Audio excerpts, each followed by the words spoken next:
My video is now complete with all of the pictures that I wanted to upload to it.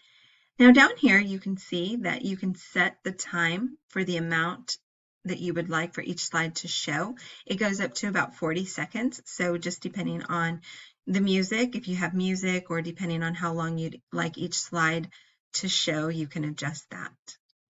I'm going to go ahead and play the video so that I can preview it.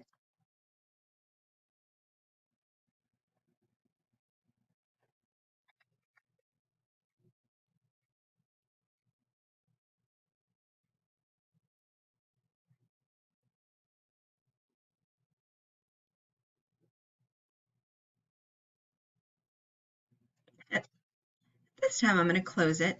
If you'd like to go back and edit anything on it, I noticed that here on this particular, I couldn't see it because of the Animoto logo, so I'm going to move that over.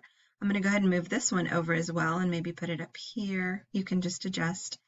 And I'm going to move this over as well. And then after I've adjusted it, you can preview it again if you'd like.